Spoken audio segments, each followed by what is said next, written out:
저는 청지기 빵기 이상준입니다. 신학은 장신대 신대원을 나왔고요. 통합측 교단. 그래서 안수를 받았고, 저는 일반 목회보다는 캠프하고 찬양하는 사역을 주로 해왔습니다. 신대원 3학년 때 사랑의 교회 안성 캠퍼스에서 주말 청소년 캠프가 있었는데, 거기서 캠프를 하다가 우연히 오신 하용주 목사님에게 픽업돼서 온누리 두란노로 가게 됐어요. 10월에 우리가 아버지 학교를 어머니 학교 이런 걸 좀 시작을 하려고 하는데 같이 와서 사역했으면 좋겠다.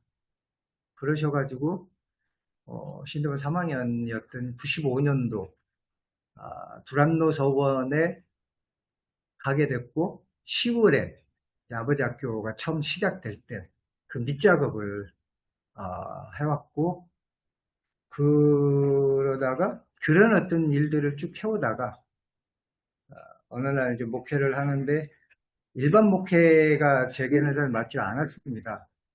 그래서 이제 가르치고 캠프하고 또 그런 일을 하다가 2007년도 김현섭 장로님이 청지 캠프 한다고 같이 했으면 좋겠다.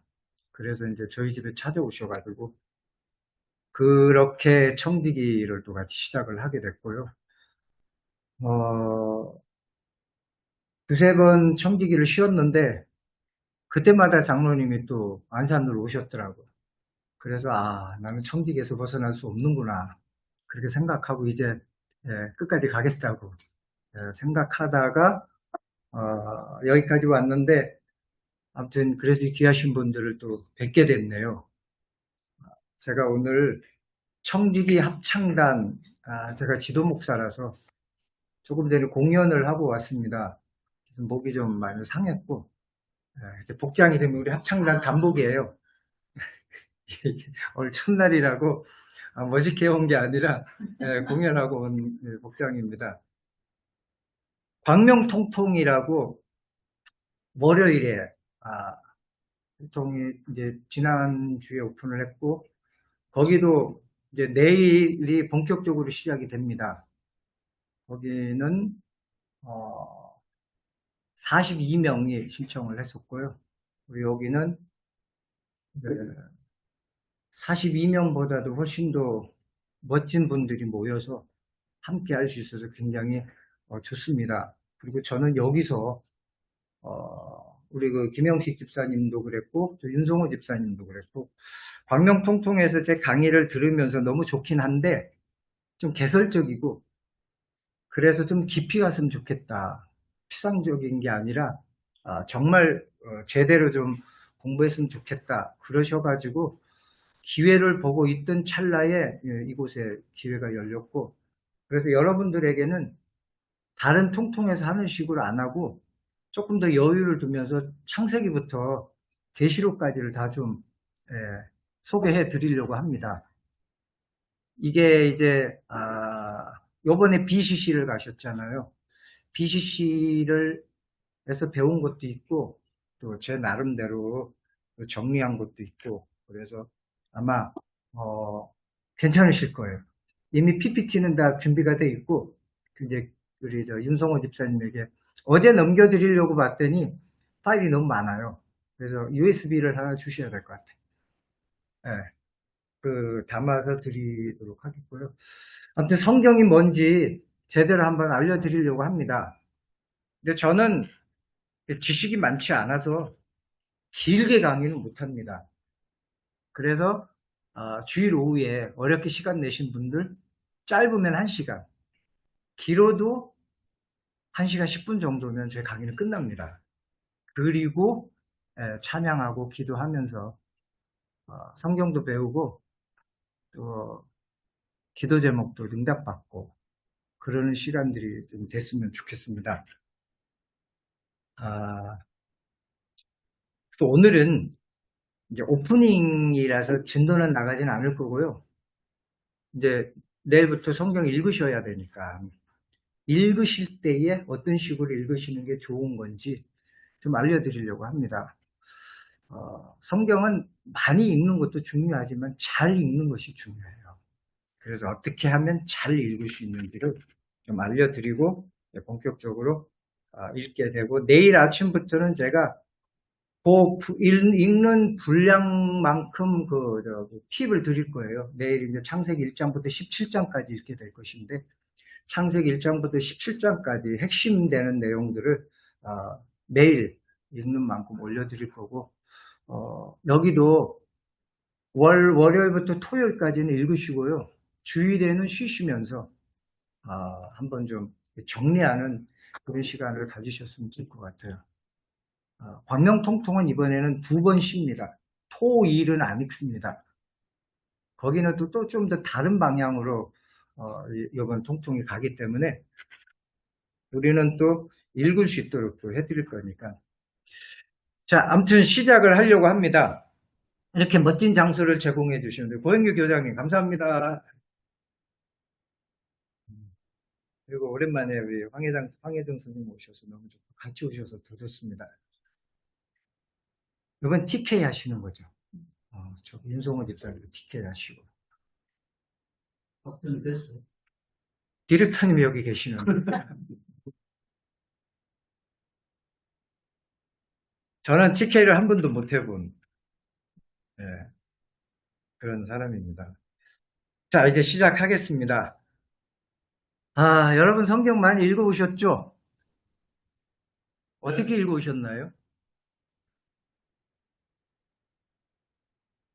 저는 이제 계속 다 이렇게 단편적으로 성경을 접하다가 지금부터 한 10몇 년 전에 교회에서 통독을 그래서 한 3일 정도 계속 읽는 거예요. 종일 그 낭독을 통독을 하는 그거를 한 2턴을 했었어요. 기록을 이렇게 여름유형하고 겨울유형하고 그러니까 전체적으로 이제 좀 통사적으로 읽혀지더라고요. 그래서 전체적인 맥락을 조금 이해할 수는 있었으나 이제 그 이후로는 또 좀 게을러져가지고 또 단편적으로. 제가 신대원 준비할 때 근데 저희 장신대 신대원은 그 당시에는 조금 들어가기 어렵다고 해서 좀 스터디를 했어요. 몇몇이 모여서. 그렇게 했을 때 이렇게 상반기에는 성경만 읽고 하반기에 가면 이제 기출 문제들을 중심으로 스터디를 했는데 20일 정도를 꼬박 앉아서 읽으니까 20일이면 성경을 다 읽겠더라고요. 하루 종일 앉아서 밥 먹는 시간, 잠깐 휴식 시간 빼고. 근데 그보다도 빨리 읽어내는 사람들이 있기는 한데 저희들이 4명이 모여서 최대한 빨리 읽었는데도 20일 정도. 성경이 적은 분량은 아닙니다. 그렇지만 이제 우리는 89일에 읽도록 이렇게 표가 만들어져 있는데, 올 한 해에 제가 이제 지금부터 쭉 올 한 해 계시록까지 이제 설명을 해드릴 건데, 목표를 90일에 두지 마시고 1년을 두셔도 돼요. 왜냐하면 제가 지금 말씀드리는 것을 이야기 들으시고 그래도 선택을 하셔야 돼요. 90일만 읽겠다고 하면 90일만 읽으시고, 그렇지 않으면 조금 더 여유를 달라고 하면 이제 여유를 드릴 건데, 자, 아무튼 성경을 읽는 것은 습관이 필요합니다. 좋은 습관이 필요해요. 그리고 성경 읽기를 시작하기 전에 몸과 마음을 평온한 상태로 유지하는 것도 중요합니다. 그리고 특별히 또 읽는 기술도 필요해요. 좋은 습관이 자리 잡으면 성경 읽기를 통해서 진짜 치유와 회복과 성숙이 일어날 수 있습니다. 좋은 습관이 중요한데, 오늘은 성경을 읽을 때에 방해가 되는 습관들이 어떤 것이 있는지 한번 보려고 합니다. 우선 읽기가 아니라 보기를 많이 합니다. 검색하듯이 훑어보기 때문에 독해가 잘 안 돼요. 성경 이해가 잘 안 됩니다. 요즘 디지털 시대에 아이들에게 난독증이 있다고 그러더라고요. 들어보셨죠? 초등학교 선생님들. 난독증이 있대요. 청소년들이 한글로 된 지문을 읽고 독해를 못 해내는 거예요. 책을 읽으면 지문을 읽으면서 언제 누가 어디서 무엇을 왜 이런 어떤 논리적인 이 체계가 머리에서 작동을 해야 되는데 안 된다는 거예요. 그러니까 이 논리적인 생각보다는 전체가 그림으로만 들어온다라는 건데 이게 왜 그러냐면 디지털로 된 그림을 많이 봐왔기 때문이에요. 이 컴퓨터 또는 핸드폰 이런 것에 익숙해지다 보니까 그림으로만 많이 보게 되지 실제로 이게 논리적으로 해석을 잘 못한다고 합니다. 메리언 울프라는 사람이 책 읽는 뇌라는 책을 썼는데 거기 보면 우리 뇌는 태어날 때부터 이 독설 능력이 없대요. 가지고 태어나지는 않는다고 합니다. 독서를 하기 시작할 때에 우리 안에 뇌소성이 생기고 가소성, 회로가 생기게 되고 눈으로만 보면 창이 생기게 찍히기는 하지만 뇌가 논리적으로 그것을 받아들이지 못한다고 합니다. 그래서 어렸을 때에 부모들이 아이들에게 책을 읽어주지 않는다든지 아니면은 계속 이렇게 핸드폰에 많이 노출되어 있는 아이들은 이게 가소성이 형성이 되어 있지 않다라는 거죠. 그렇기 때문에 책을 읽는 것이 중요합니다. 어른들도 읽어야 되고요. 아이들도 읽어야 되고 읽는 만큼 가소성이 생기는 거예요. 앱으로 성경을 보는 거는 보는 겁니다. 이게 루킹이에요. 근데 읽지 않으면 이게 제대로 우리 안에 이해가 안 됩니다. 그래서 어떤 사람들은 차를 타고 다니면서 듣기만 하잖아요. 그리고 어떤 사람들은 계속 이렇게 앱으로 성경을 보기만 하지 그거 하고 실제로 읽는 것은 그 정도 차이가 난다고 합니다. 그래서 우리는 성경을 읽기 위해서 오셨으니까 검색하지 말고 이제부터 읽으시기를 부탁을 드리겠습니다. 제가 말씀드린 거 이해 가시나요? 예. 그리고 또 하나 잘 읽으려면요. 우리 마음이 정화되어야 돼요. 생각이 다른 데가 있으면 책을 읽은 후에도 잘 기억을 못 하잖아요. 그 성경에도 마음이 청결한 자는 복이 있나니 하나님을 볼 것이요. 어떤 사람이 하나님을 본다고요? 마음이 청결하다. 이게 헬라어로 우리가 잘 아는 카타고스라고 하는데 이 카타르시스를 말해요. 그러니까 카타르시스가 뭐냐면 배설이잖아요. 배설하다라는 말이 그 카타르시스가 거기서 왔는데 그러니까 우리의 머리에 차 있는 나쁜 감정 이런 것들을 배설하지 못하면 하나님을 선명하게 볼 수가 없다라는 거예요. 하나님은 늘 계시는데 구름이 끼어 있어. 그러니까 태양은 늘 있는데 구름이 끼어 있으면 태양을 못 보잖아요. 마찬가지로 우리 주위에 하나님은 언제나 계시는데 우리 안에 우리 뇌에 이런 뭔가가 가득 차 있으면 하나님을 잘 볼 수가 없다라는 거예요. 그래서 책을 읽기 전에는 우리 마음을 이렇게 선명하게 하는 그 작업도 필요합니다.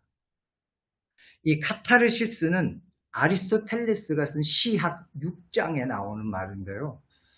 그리스에서는 해마다 비극대회를 열었대요. 왜냐하면 이 그리스 사람들은 비극을 참 좋아한답니다. 비극대회에 가서 비극을 보고 나면 그동안 내가 왜 불안한지를 몰랐는데 비극을 보고 나면 내가 왜 불안한지를 알게 되고 그래서 내 안에 있는 불안증 이런 것들이 해소가 됐대요. 그래서 그런 것을 자꾸 비극을 보면서 내 안에 있는 어떤 불순물들이 해소가 되다 보니까 선명해지고 그다음 그때부터 책을 읽어도 뭔가 일을 해도 효과적으로 할 수가 있었다라는 건데 그래서 성경을 읽기 전에도 굉장히 중요한 거는 이 그 마음을 정화시키는 작업도 필요합니다. 그래서 앞으로 우리가 이게 공부를 쉽진 않잖아요. 창세기부터 쭉 들어가면 쉽지 않은 과정들을 하려면 아무튼 정화하는 작업이 필요합니다. 우리는 뇌가요, 닫힌 뇌가 있고 열린 뇌가 있다고 그러잖아요. 뇌가 닫혀 있으면 아무리 좋은 강의를 해도 이게 잘 받아들이기가 어렵고, 뇌가 열려 있으면 별거 아닌 것도 별거로 들린대요. 그러니까 제가 별로 강의를 잘 안 해도 그냥 아멘하고 받아들일 수 있는 것. 뇌를 열어준다라는 것이 중요한데, 이 뇌를 열어주려면 뇌에 쌓이는 불순물들 이렇게 해소하는 그 작업도 필요합니다. 고영규 교장님과 제가 예수전도단 상담학교에서 만났거든요. 처음 10년도 더 됐는데, 그때 이게 상담학교에 가면 가끔 어떤 퍼포먼스를 하느냐면, 이렇게 오면 옆에 빈 의자를 놔둬요. 여기 우리 홍금난지기님 옆에 빈 의자를 놔둬요. 그러면서 이제 그 강사가 뭐라고 이야기하느냐. 여러분, 지금까지 염려가 많으셨죠? 그걸 다 가지고 여기 오셨죠? 이제 그 염려를 옆에 의자에 내려놓으십시오.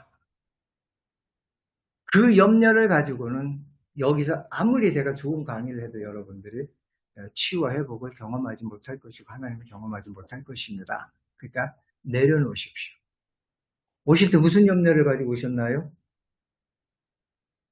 정치를 좋아하시나요? 아니면 돈 문제가 있으시나요? 자녀 문제가 있으셨나요? 앞으로 저와 같이 성경 공부할 때는 항상 이 의자에 여러분의 염려를 내려놓으시고 좀 더 선명하게 강의를 좀 들으셨으면 좋겠고요. 특별히 성경 읽으실 때는 항상 읽기 전에 나는 지금부터 보는 게 아니라 읽겠다. 그런 자세, 그리고 내 안에 불순물을 내려놓고 선명하게 성경을 읽는 그 자세도 필요합니다. 한번 따라해 볼까요? 마음이 선명한 자는 복이 있나니 하나님을 볼 것이요. 선명하다, 청결하다가 카타르시스라 그랬잖아요. 염려를 배출을 해야지, 그래야 하나님도 쉽게 볼 수 있습니다. 성경 읽을 때도 그 작업도 필요합니다. 그 다음에요, 또 하나는 우린 자꾸 아는 것만 확인하려고 합니다. 은혜가 되는 게 왜 은혜가 되는지 아셔요? 동의가 되니까. 성경을 읽고 난 뒤에 은혜가 되고 줄치는 건요, 내가 아는 것에 줄친다. 여러분 한번 습관을 한번 보세요. 내가 모르는 부분들, 처음 발견한 부분들은 가슴 별로 안 와닿아요. 아는 부분만. 그래서 성경을 다 읽었는데 기억나는 거는 아는 부분만 생깁니다. 그래서 우리에게 좀 더 이게 발전이 없는 거예요. 사실요, 성경은 한 단어 한 단어가 얼마나 중요한가 하는 것들을 제가 보내드리는 아티클을 앞으로도 보시면 알 거예요. 그 한 단어 속에 그 정말 영적인 진리들이 들어가 있거든요. 아리엘이라는 한 단어 속에. 근데 우리는 그냥 놓치잖아요. 여러분 그 성경 읽었는데 아리엘이라고 기억하시나요? 우리 성경에 아리엘이 나올까요? 안 나올까요? 29장 이사야서 29장 1절에 아리엘이여 아리엘이여라고 두 번 반복하는 이야기도 나와요. 아리엘이, 아리는 사자고 엘은 하나님입니다. 아리엘이요 아리엘이요 하는 그 두 글자 속에요, 이렇게 하나님의, 우리를 하나님이 바라보고 아리엘이요 아리엘이요 하고 한탄을 하시는 거예요. 앞에 아리엘은 뭐냐면 하나님의 사자처럼 당당하고 자신있게 세상을 살아야 하는 아리엘이 왜 그 아리엘답게 살지 못하고 세상에서 빌빌거리고 그렇게 살아가느냐, 이것을 바라보는 하나님의 한수로 한탄하시는 마음이에요. 슬프다 아리엘이여 할 때 호의, 슬프다. 그러니까 우리가 아리엘로 살아가지 못하는 부분을 바라보고 하나님이 슬퍼하시는데, 이것도 우리가 아는 부분만 하고 넘어가 버리면요, 몰라요. 근데 지금 봐요. 아리엘이 있었고 그 아리엘이 아버지 마음에 얼마나 아픔을 주고 있는가 하는 것들도 지금까지 모르셨잖아요. 그러니까 성경을 아는 것만 자꾸 확인하려고 하지 말고 한마디 한마디 한 구절 한 구절을 좀 더 집중해서 볼 필요가 있습니다. 대부분요, 이제 우리가 성경을 통통 하는데, 통통 내일부터 하면 1장부터 17장까지 읽잖아요. 그냥 왜 사자성어 중에 주마간산이라는 게 있잖아요. 말을 타고 달리면서 산천을 구경하는 대충, 예, 대충 그냥 훑어가잖아요. 그거보다 더 안 좋은 걸 정광석화라는 게 있잖아요. 예. 이게 우리가 지금 성경을 읽어가는 습관이에요. 그러니까 안 남는 거예요. 그래서 제가 제일 좋아하는 말이 세렌데피티라고 있어요. 세렌데피티가 뭐냐면 기대하지 않았는데 깨닫게 되는 그 기쁨과 즐거움들 있잖아요. 성경은요, 읽어보면, 자세히 읽어보면 진짜 기대하지 않았던 그 세렌데피티를 많이 알게 될 것이고, 하나님은 또 그렇게 잘 봐야지 보일 수 있는 세렌데피티를 그 성경 안에 많이 집어넣어 놓고 계십니다. 그래서 아는 것만 보고 확인하지 말고 한 구절 한 구절을 심혈을 기울여서 보는 것 중요합니다. 그래서 우리 강북통통은요, 세렌데피티를 많이 좀 찾아내는 여러분들 되셨으면 좋겠습니다. 그 다음에 성경을 자꾸 읽으면서 특정한 주제에 대한 답을 강요하는 거예요.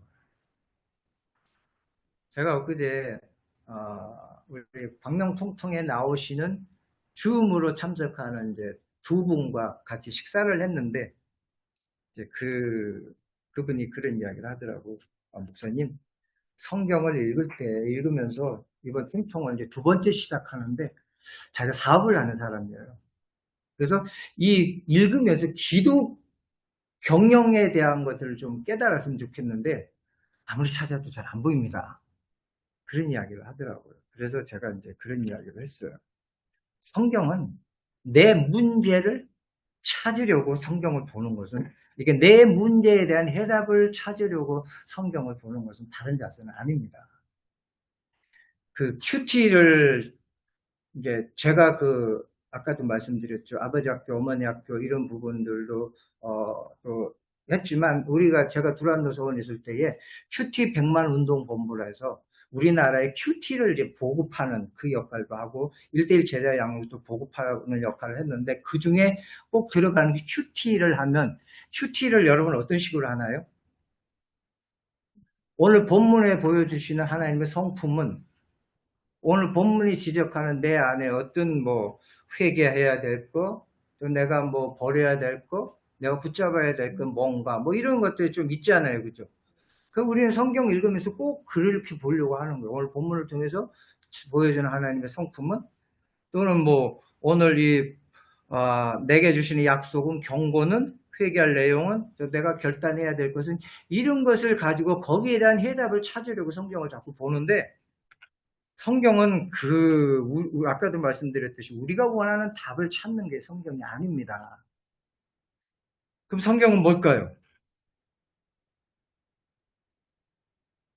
내 문제에 대해서는 내 해답을 찾는 것이 아니라 성경은 하나님을 만나는 거예요. 이 표현이 맞는지 모르겠습니다. 욥이 굉장히 자기가 이해하지 못하는 고난을 당했잖아요. 그래서 욥이 계속 어떤 생각을 하고 있었냐면, 내가 하나님 만나면 따지리라. 내가 하나님 만나면 반드시 물어보리라. 내가 왜 이런 고난을 당해야 하는지. 근데 욥이 하나님을 만났습니다. 따졌을까요? 물어봤을까요? 그냥 하나님을 만났는데 그 문제가 풀려버린 거예요. 이거 이해 가시나요? 우리는 뭔가요? 성경이 내가 원하는 답을 줘야지 이게 답인 줄 아는데, 하나님을 만나면 그 순간에 내 문제가 풀려버린다. 성경이 그런 책이에요. 하나님을 만나는 책이고, 하나님을 만나게 되면 그 하나님이 하나님 방식으로 내 문제를 풀어주고 계시는구나 하는 것들을 깨닫는 것이 바른 접근이고, 우리는 자꾸요, 내가 원하는 답을 가지고 성경을 보려고 하는 거예요. 네, 이해 가시면 아멘 해주시고. 네. 그 성경을 읽으실 때 우선은 하나님을 만나는 거예요. 본문에서 하나님을 어떻게든 만나려고 하고, 그 하나님을 만나게 될 때에 내 문제도 풀린다라는 거. 그 다음에 또 하나가요. 이거 되게 제가 말씀을 드릴까 말까 고민을 하고 있었는 건데, 이 라틴어에 보면 여기 있잖아요. 물툼이라는 말이 있죠. 그리고 물타라는 말이 있습니다. 물툼은 뭐냐면요. 한 책을 여러 번 읽는 거고, 물타는 여러 책을 읽는 겁니다. 자, 그럼 보세요. 우리가 내일부터 통통을 하잖아요. 우리는 툼일까요? 물타일까요? 창세기, 출애굽기, 레위기, 신명기, 민수기 쭉 그냥 여러 권을 읽잖아요. 90일 안에 66권의 책을 읽습니다. 이게 물타고 여러 번은 한 권의 책을 66권을 읽는 거. 창세기부터 요한계시록까지를 66권을 다 읽는 것이 물타고 요한계시록 하나를 택해서 66권을 읽는 것은 물툼인데요. 뭐가 더 유익할까요? 각각의 유익이 있겠죠. 네, 각각의 유익이 있는데, 근데 이제 성현인 공자가 한 이야기가 있어요. 독서 백편 의자현이라. 들어보셨나요? 독서를 백편하면 스스로 뜻을 보여준다. 스스로 뜻을 나타낸다라는. 우리가 책을 여러 번 읽으면 그 스스로 깨닫게 된다라는 건데, 이건 공자는 여러 권을, 이렇게 100권의 책을 읽으면 스스로 뜻을 보여준다가 아니라 한 권의 책을 100번 읽으면 그 안에서 스스로 뜻을 보여준다라는 거예요. 제가 그래도 목사고 성경을 가르치는 사람이고 저도 이제 뭐 그렇게 많이 읽었다라고는 할 수는 없는데 한번 시도를 해봤습니다. 그러니까 통통을 가르치니까 이제 상반기에 한 번, 하반기에 한 번씩 읽잖아요. 66권 읽고 66권 읽어요. 근데 읽고 난 뒤에 항상 보면 뭐 읽었지? 그런 어떤 아쉬움이 생겨서 어느 날은 제가 히브리서를 한 100번을 읽어봤어요. 66권의 책을 한 통 일독하는 거하고 히브리서 100권을 읽은 거하고 어느 게 더 유익했을까요?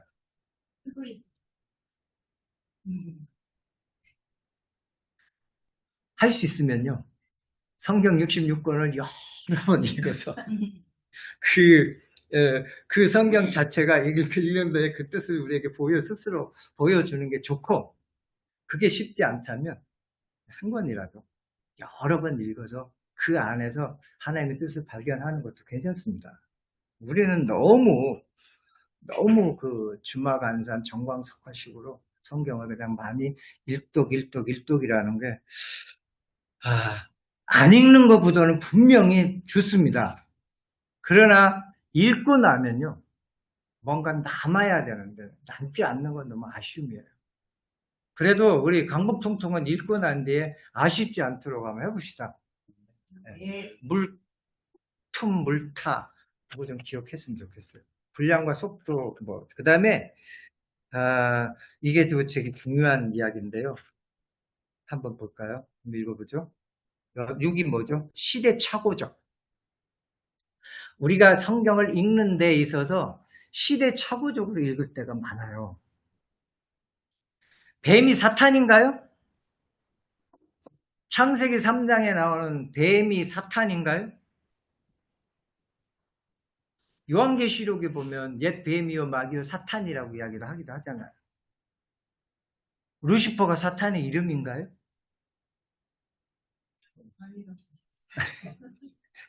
제가 아티클을 보내드렸잖아요. 루시퍼에 대한 이야기를 보내드렸잖아요. 이게 자 여러분 졸립죠? 우리 기지개를 한번 펼까요? 손을 한번 올려보셔요. 네. 손을 한번 올려서 자 오른손이 왼손을 이기는 가위바위보 한번 해볼게요. 오른손이 이겨라 가위바위보.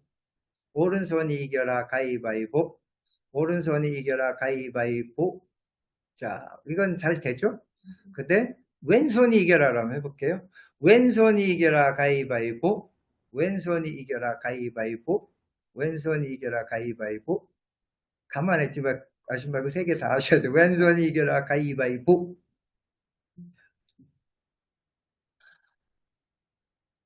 졸릴 때는 뇌가 닫혀 있으니까 졸린데 이 손만 잘 움직여줘도 뇌가 열린다고 해요. 왜냐하면 손이 밖으로 나와 있는 뇌라고 합니다. 손을 많이 움직여주면요. 이렇게만 해줘도 좋아요. 이렇게만 해줘도 뇌가 열리고 또 머리가 좀 맑아지기도 하고.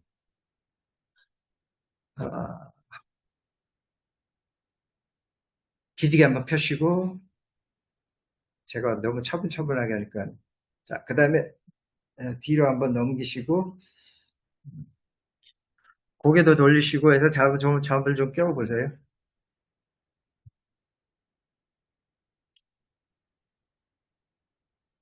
지금까지 말씀드린 건 이해 가시죠? 네. 자, 이제부터는 조금 짚어줍니다.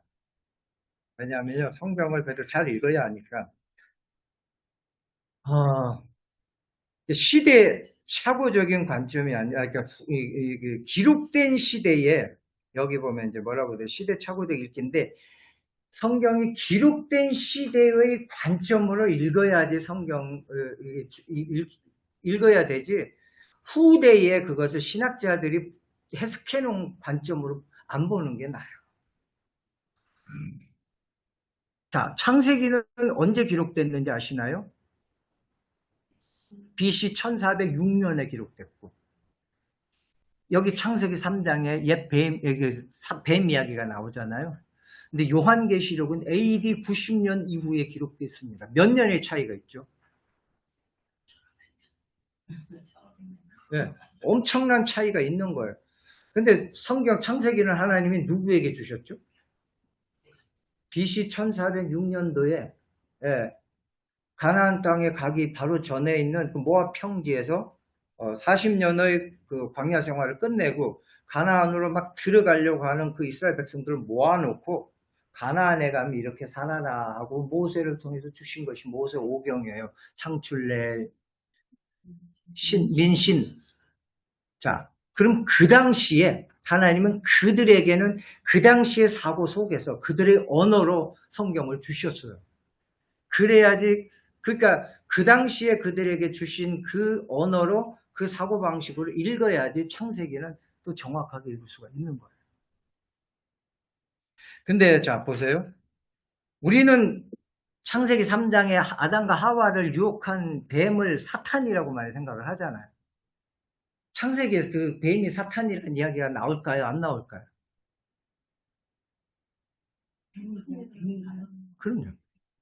뱀은 뱀이에요. 성경에서 얘는 사탄이다라고 안 하는 이상은 그냥 뱀은 뱀으로 봐야 돼요. 이건 나중에 신학자들이 그게 사탄이다라고 해석해 놓은 거지.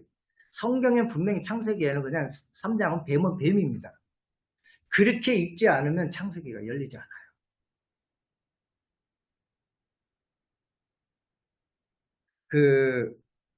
그리고 뱀이 이야기를 했다 그러잖아요.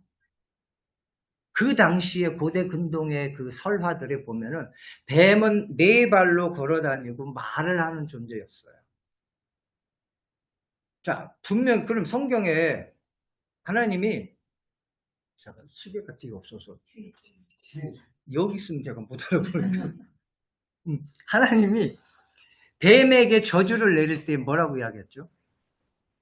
너는 배로 기어 다닐 거라 그랬잖아요. 그럼 지금까지 뱀은 어떻게 다녔다는 거죠? 걸어 다녔다는 거예요. 그 당시에 사람들은 뱀은 4다리로 걸어 다니면서 말을 하는 존재였어요. 그러니까 그렇게 이제 그 사람들이 생각하는 대로 뱀을 이해하면 이해가 되잖아요. 1406년. 네, 1400 BC. 그때요? 네. 그 당시 고대 근동인 이집트, 메소포타미아, 그다음 거기 팔레스타인 이런 쪽으로 이렇게 유행하는 그 문학 작품들은 뱀은 다 4발로 걷고 말을 하고. 그리고 또 우리는 저도 그렇게 설교를 했는데 창세기 2장에 보면은 아담과 하와가 벌거벗었으나 부끄러워하지 아니했다고 나오잖아요. 벌거벗었다라는 말이 히브리어로 에롬입니다. 그리고 3장에 보면 들짐승 중에 누가 제일 간교하니라? 뱀이 가장 간교하니라 라고 나오잖아요. 간교하다가 아롬이에요. 에롬과 아롬은 같은 말이에요. 여기에 후대의 사람들이 그 히브리어는 본래 모음이 없어요. 근데 이게 중세의 불가타역이라는 성경을 번역하면서 모음을 끼워다 넣었는데 에롬하고 아롬하고 모음이 없으면은 이형하고 리얼 두 개잖아요. 여기에 모음을 후대에 집어넣어서 에롬과 아롬이라고 하죠. 그때는 같은 말을 쓴 거예요. 그러니까 무슨 말이냐면 벌거벗었다라는 것도 이 에롬이고 그 뱀이 가장 간교했다라는 지혜로웠다라는 말이에요. 그래도 에롬이라는 같은 말을 쓰는 거예요. 그러니까 아담과 하와가 벌거벗었으나 부끄러워하지 아니었다. 이거 우리 성경으로 그렇게 돼 있지만 그 벌거벗었다가 에롬이라면 에롬이 뭐예요? 지혜로운 존재였다. 히브리어로 정확한 뜻은요. 아담과 하와는 지혜로운 존재였다. 벌거벗었으니 지혜로웠다. 그 다음 또 벌거벗은 존재가 뭐가 있죠? 뱀이 가장 간교했다고 했잖아요. 뱀이 뭐 했다고요? 가장 지혜로웠다. 요걸요. 후대의 생각으로 번역하면서 간교라고 지혜 중에 안 좋은 지혜라는 의미를 집어넣어놨잖아요. 그러나 아담과 하와가 지혜롭다라는 말하고 뱀이 지혜로웠다는 말은 같은 말이에요. 그래서 그 당시에 사람들은 벌거벗은 존재가 지혜로웠다 그렇게 이제 이야기하는데, 그러니까 그 당시 사람들이 생각하는 그대로 그냥 뱀이 지혜로웠구나. 근데 꼭 사람들이 아담과 하와의 지혜는 좋은 의미의 지혜고 뱀은 간교하다, 안 좋은 의미의 어떤 지혜로 이렇게 이야기하는데, 성경은 그냥 뱀도 지혜로웠다, 아담과 하와도 벌거벗었으면 지혜로웠다, 써놓은 그대로를 받아들이는 게 중요하다라는 거예요. 이해가 안 가시나요? 그러니까 있는 그대로 받아들이는 게 중요하다는 말씀이 그렇죠. 되는데, 네.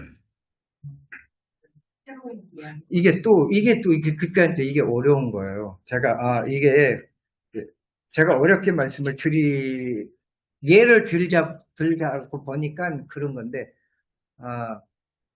사탄이라는 말도요, 이사야서 14장에 보면 헬렐벤, 너 아침의 아들 계명성아 이렇게 나오잖아요.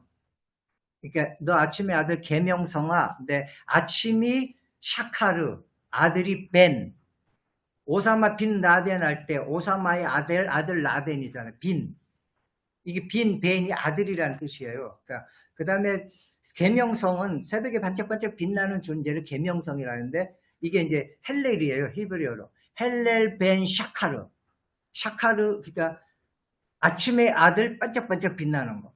이게 이제 너 아침의 아들 계명성, 이게 히브리어라면 헬렐 벤 샤카르인데, 당시에 유대인들에게 그 당시에 헬렐이라는 말은 하나님의 백성들에게 쓰이는 말이에요.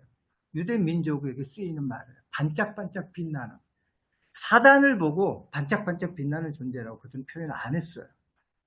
이사야 시대에 헬렐 벤 샤카르는 반짝반짝 빛나는 거, 유대인들을 이야기하는 거예요. 그 본문도 바벨론을 빗대어서 유대인들에 대한, 유대 나라에 대한 그 심판을 이야기하는 거거든. 너는 반짝반짝 빛나는 새벽별인데 왜 그 땅에 꼬꾸라져서 이렇게 빌빌거리느냐. 이 한탄하는 하나님의 마음이 그 헬레벤 샤카르를 쓰는 그 문맥 안에 들어가 있는 거예요. 유대인들을 보고, 하나님의 백성들을 보고 아파하는 하나님의 마음인데, 문맥만 딱 보면은 이게 사탄의 이야기 같이 보이는 거예요. 그래가지고 헬렐이라는 말이요, 이거는 히브리어인데 이 라틴어로 루치펠이고 영어로는 루시퍼예요.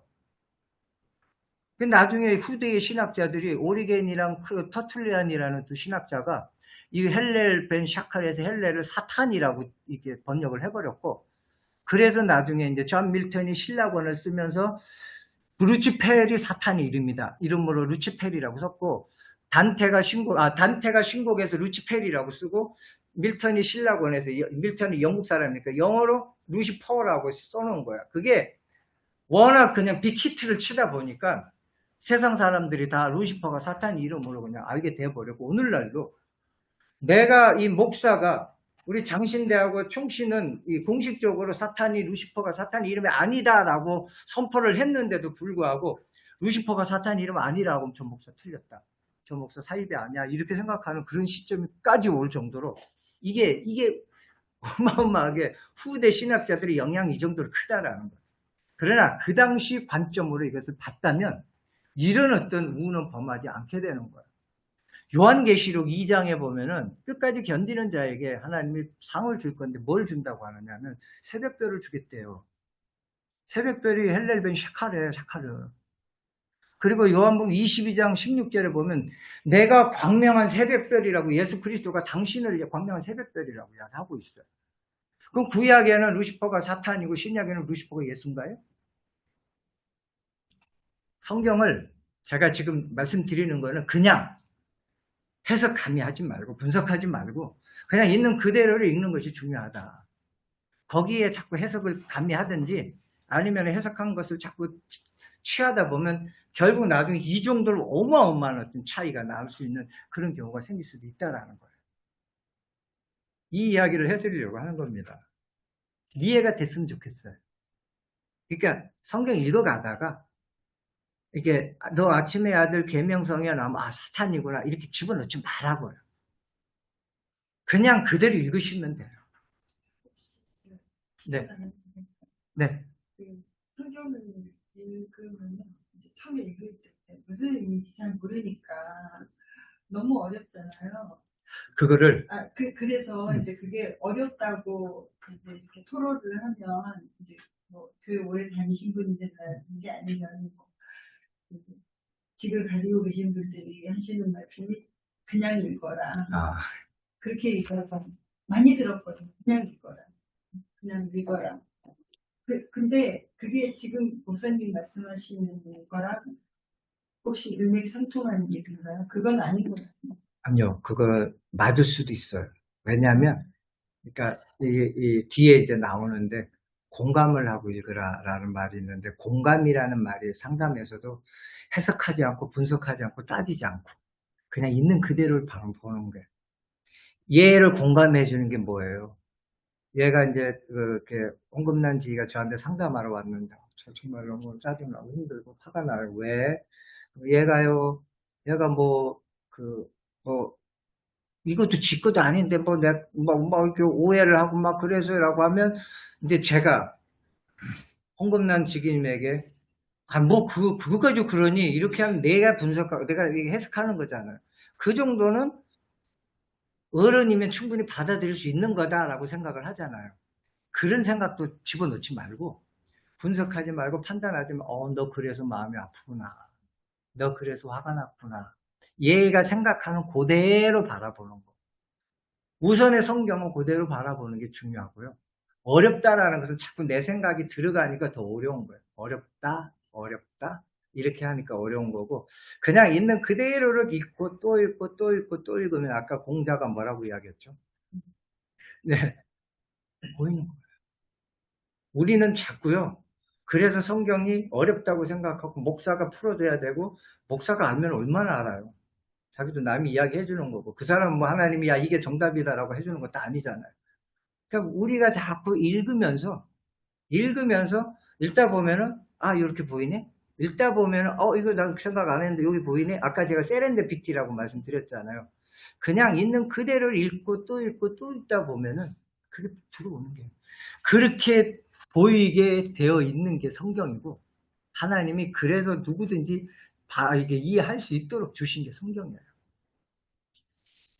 창세기가요. 모세 오경 때는 책이 아니었잖아요. 아시죠? 책이 기록된 건 BC 8세기부터 문자가 기록이 됐어요. 그럼 BC 15세기잖아요. 문자가 없잖아요. 그럼 뭐예요? 이렇게 모세라고 하는 사람이 그 앞에 서서 선포하는 거예요.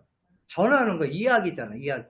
붓으로 전하는 것을 듣고 또 전하고 듣고 전하고 듣고 전하고 그렇게 해도 알아들을 수 있도록 그 긴 성경도. 근데 그 이제 자꾸 듣고 자꾸 듣고 자꾸 보고 하면 보여요. 네, 한 번에 그냥 어렵다고 생각하니까 목사님. 어려워. 네. 그 예전에 성경을 읽다 보면 그 맥락 한간에 숨어있는 뜻을 전혀 모르니까 단어만 모르면 단어만 그런 단계를 지나서 뭐 설교도 많이 듣고 연구도 많이 하고 하다 보면 이제 어느 정도 이해가 되잖아요. 이해를 하고 목사님 설교가 끝나고 성경 구절 가지고 그걸 또 풀어내잖아요. 다 이게 무슨 뜻이고 또 여기서 그다음에 또 묵상하고 하다 보니까 내가 깨달음이 이런 거다. 설교 내용이 다 그거잖아요. 그다음에 이창수 목사님 그 주옥 같은 그런 얘기들이 전부 다 성경을 풀어내는 거잖아요. 강의에서 그렇게 김호 목사님도 얼마나 설교 잘하십니까? 그걸 다 풀어냈을 때, 저런 뜻이 있구나. 심오한 저런 뜻이 있구나. 성경이, 이제, 무슨 성경입니까? 굉장히, 엊그제 읽힌 성경, 사준 성경. 그 성경 읽으니까 너무 잘 이해가 돼요. 옆에 주석 달라고 이해하고, 본문 읽고, 주석 달라고 읽고, 본문 읽고. 그러니까 이제, 이렇구나. 팍팍 깨달아지고, 참, 너무 오래되는데, 지금 이제, 정반대로. 지금 목사님 말씀은 이게 주석 다 펴고, 다 필요 없다라는 이야기가 제가 아니라 너무 극단적으로 표현을 하는 건데 주석 다 필요 없고 그냥 읽어라. 근데 지금 전혀 이게 무슨 뜻인지 전혀 이해가 안 되는 상태에서 가서 그 있는 그대로 받아들인다. 이게 너무 어려운데. 근데요, 그게 제가 목사로서 말씀드리잖아요. 옆에 주석을 달아놓은 거는 그 사람의 해석일 뿐이에요. 주석을 쓴 사람의 해석이지. 그게 하나님의 뜻은 아니에요. 그리고 그 김은호 목사님, 그분이 앞에서 강해 설교 잘하잖아요. 그럼 그 사람이 고민하고 이거구나 하고 했던 것을 여러분에게 전해주는 거지. 그게 하나님의 오리지널 메시지는 아니잖아요. 오리지널 메시지는 어디에 있죠? 성경에 있는 거예요.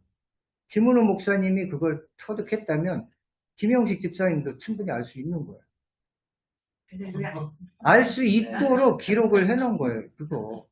그런데 이제 몇 가지를 제가 앞으로 이제 말씀을 드릴 것인데, 그런데 성경이 요번에 BCC 가면은 되게 복잡하게 많은 이야기를 할 건데, 이 이야기를 어떻게 구성을 하느냐면, 자, 오늘 그냥 이 이야기도 괜찮으니까요. 성경이요. 여러분 이거 보셔요. 자, 책이 없어요. 근데 모세오경이라는 그 긴 이야기를 해야 돼. 그쵸? 여기 있는 200만의 사람들 앞에서 모세가 선포를 해야 돼. 그럼 말도 잘 안 들리는 울리는 데서 모세가 그 많은 이야기를 하면 이 앞에 있는 백성들이 어떻게 알아듣겠어요? 이야기하는 방식은 있요. 자, 뭘 것 같아요? 가장 내가 쉽게 받아들인 뭔가 있을 거 아니에요. 그 당시에 이스라엘 백성들은 그 삶의 중심에 뭐가 있었어요? 성막, 이 세종문화회관 뭐가 있었어요? 성막 있잖아. 그럼 그들은 모든 게 성막이에요. 성막 구성물이 몇 개인지 아세요? 7개. 그 성경이 7이 쫙 깔려 있어요. 7을 그냥, 그건 더 이상 안 합니다. 창세기 1장 1절이 베레시트 바라 엘로임 에트 하샤마임 베트 하 아랫줄 7글자에 딱 넣어놨어요. 며칠에 창조했죠? 7일에 창조했어요. 보시기에 좋았더라 몇 번? 7번. 여러분 지금 성경책 읽으면서 그것만 찾아봐도요. 어마어마하게 많이 나와요. 모세 오경에만도 거의 100번 가까이 7번이에요. 아브라함이 하나님 만난 게 7번, 아브라함 너한 것도 7번, 다 7번에 나왔죠. 이스라엘 백성 앞에 이렇게 있다가 7번. 이걸 보면서, 하나님의 이야기구나. 이거 하나님을 나타내는구나. 성막의 7가지 구성은 다 하나님을 보여주는 거니까 그들이 7 해놓으면 이게 하나님 이야기구나. 하나님 이야기. 다른 건 막 이렇게 있어도 놓쳐더라도 하나님의 이야기구나 하는 것은 잡고 가는 거예요. 이해가시나요? 요한복음에 보면 내가 그니라. 이게 내가 그니라가요. 우리말로 내가 그니라. 영어로 하면 뭐예요? I am he지. I am he가 어디에 나와요? 모세가 불타지 않는 그 떨기나무 숲 앞에서 그 나무 앞에서 여호와 보고 하나님 당신 이름 뭐예요? 하니까 하나님 여호와께서 뭐라고 그래요? I am He라고. 내가 그니라. 예수님도 내가 그니라고 했어. 사람들이 하도 예수를 하나님을 인정하지 않으니까 내가 그니라. I am He, I am He, I am He. 이게 우리가 말하는 여호와예요. 여호와인데 하나님이 부를 때는 1인칭. 내가 내 이름을 부를 때는 1인칭이잖아요. 에흐예라고 하고 우리가 하나님을 부를 때 3인칭이잖아요. 그럼 야훼 또는 여호와라고 부르는 거예요. 같은 말인데 근데 예수님 보고 야 이거 사람들이 넌 누구니? 라고 하니까 예수님 뭐라 그랬죠? I am He라고 했죠. 내가 그니라. 이게 히브리어로 에흐예예요. 내가 에흐예다. 에흐예. 이게 7번 나와요. 7번 나오는 거는 더 이상 하지 마라. 내가 여호와다. 이걸 말하는 거고. 그래서 그 사람들은 집사님 말씀대로 이야기잖아요. 우리가 드라마를 봐도 뭐 잡다한 이야기 생각 안 나잖아요. 그 이야기니까. 핵심은 잡고 가라고 해서 7이라는 것에 작은 7개를 많이 넣어놨고 그 다음에 전체를 그럼 모세오경 그 긴 걸 전체를 어떻게 알아야 되느냐? 요것만 알아도 돼요. 성경은 다른 거는 다 문법, 우리가 쓰는 문법하고 똑같은데 성막에 가면은 이런 것이 있어요. 이게 뭐죠?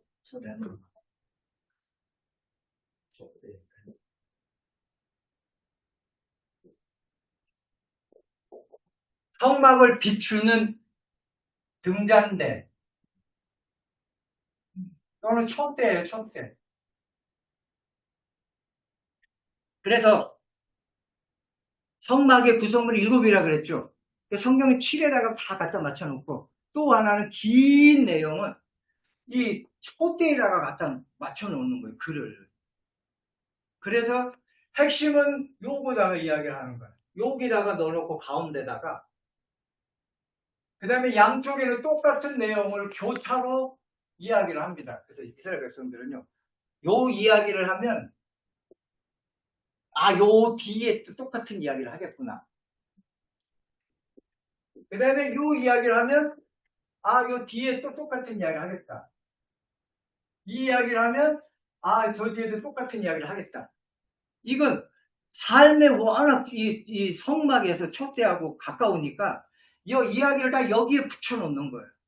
그러면서 제일 중요한 이야기 요거예요. 요거 이야기하려고 이야기를 이렇게 구성을 하는 거예요. 제가 앞으로 보여드릴 거예요. 모세 오경이 전부 다 요걸 이제 옆으로 붙여놓으면 A, B, C, D, C-, B-, A- 이런 식으로 요게 성경 구약 전체도 이런 식으로 구성되어 있고 창세기도 보면 모세오경 전체도 요 구도예요. 그리고 창세기 1장부터 6장까지도 요 구도. 그 다음에 6장부터 바벨탑까지 11장까지도 요 구도. 이해 가시나요? 요렇게 집어넣고 요 이야기를 하는 거예요. 그러니까 우리가 지금 성경을 읽으면서 요거를 잘 깨달으면 돼요. 나머지는 이야기예요, 이야기.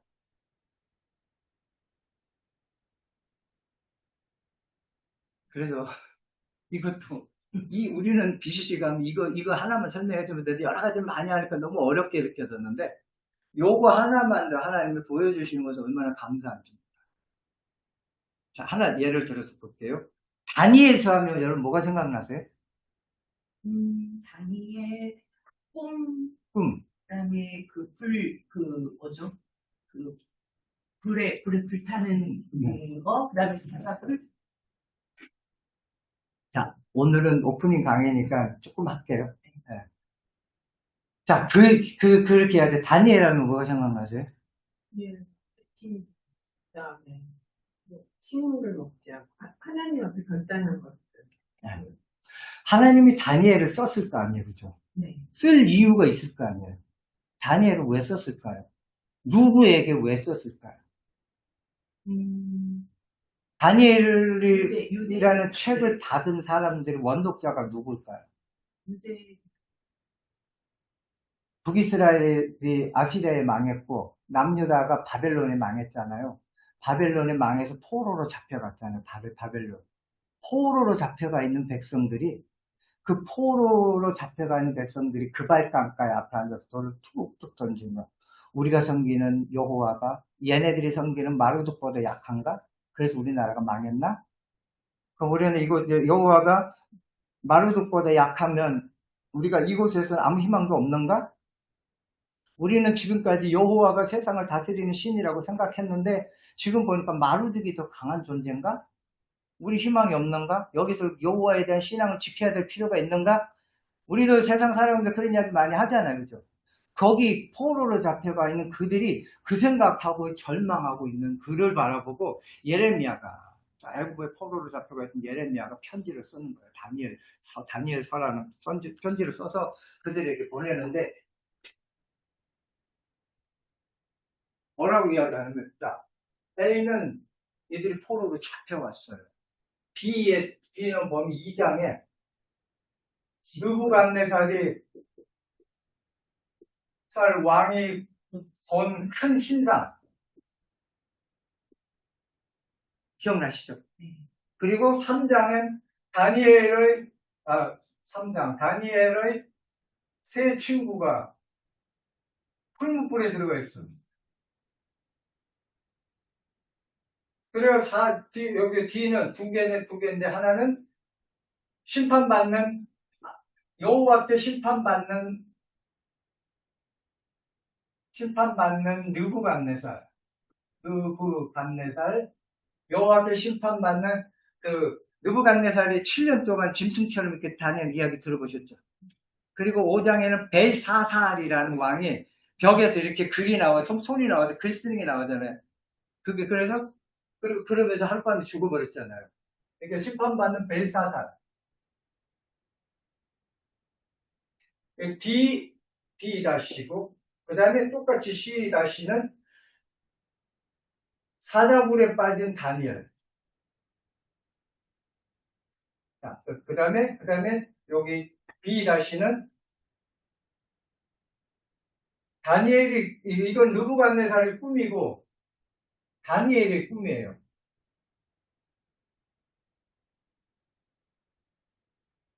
자, 여기 보세요. A, B, C, D, C, B, 요게 다 매너라, 이 첫대 구조잖아요. 중요한 게 뭐죠? 요거 이야기 하려고요. 이것을 구성을 하는 거예요. 자, 다니엘과 세 친구가 풀무불에 들어갔어.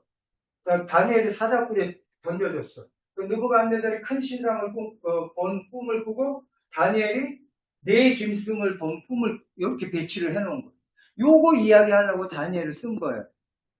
자, 누구에게 심판을 받죠? 느부갓네살이 누구에게 심판받죠? 여호와에게. 벨사살이 누구에게 심판받죠? 하나님께.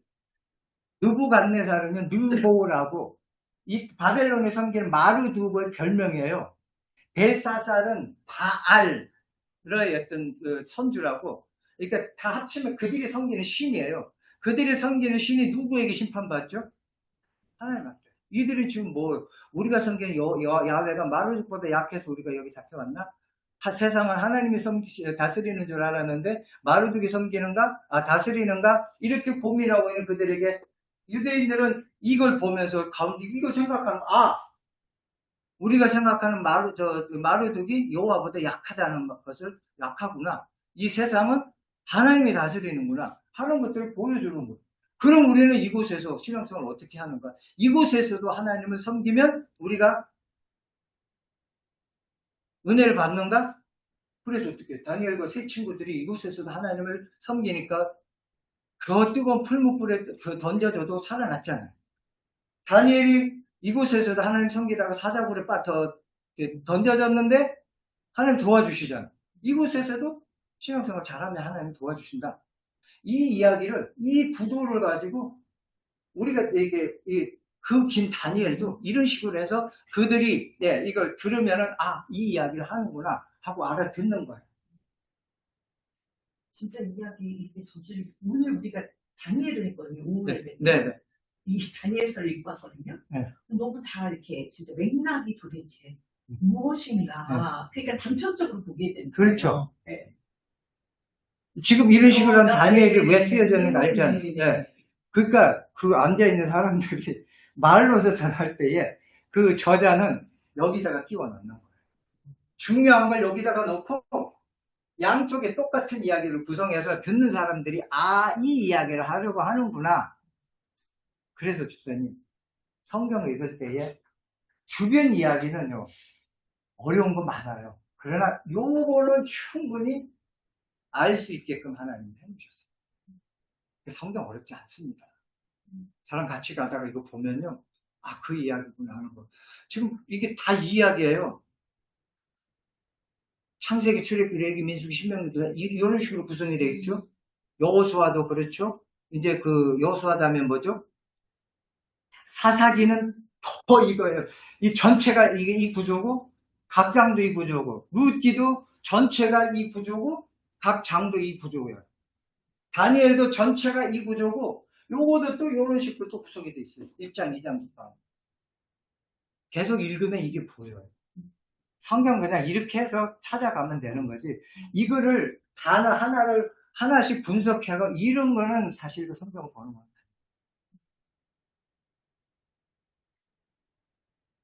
3층 내려가야 돼. 네? 3층 내려가야 돼. 3층 내려가시겠죠. 오늘 어쨌든 뭐 여기까지 할게요. 그래서 아무튼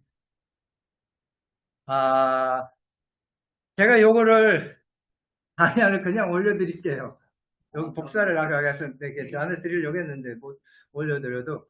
그래서 중요한 건 이제부터 성경에 보는 이게 이제 일반적으로 보면 뭐 우리는 하나씩 떼서 막 이렇게 이렇게 해석하고 막 그렇게 많이 하잖아요. 그런 식으로 읽다 보면 어려워요. 성경이 정말 어려워요. 그게 정답도 아니고. 계속 의문이 계속 생기고 그건 왜 그러지? 왜 그랬을까? 이해 안 간다. 요런 틀 안에서 창세기부터 계시록까지를 제가 쭉 이렇게 안내를 해드릴게요. 자, 오늘 그냥 넘어가겠습니다. 감사합니다. 오늘 오프닝이었고 다음 주는 쉽니다. 3월 1일, 2일이 연휴라서 쉬고 그 다음에 3월 8일에 모여서 창세기부터 이제 들어갈 거예요. 그래서 제가 일단 창세기가 아니라 구약 전체의 어떤 구조, 신약 전체의 구조를 먼저 알려드리고 그 다음에 이제 각 권을 들어가서 여러분 성경을 잘 읽을 수 있도록 도와드리겠습니다. 그럼 내일부터 창세기 읽는 거예요? 읽는 거는 시작하죠. 네. 다른 통통을 하시는 분들은 또 다르게 읽어갈 건데요. 여기 그냥 진도대로 나가시고 오늘 우리 오신 분들은 이제 내일부터 읽어 나가자고요. 그럼 될 것 같아요.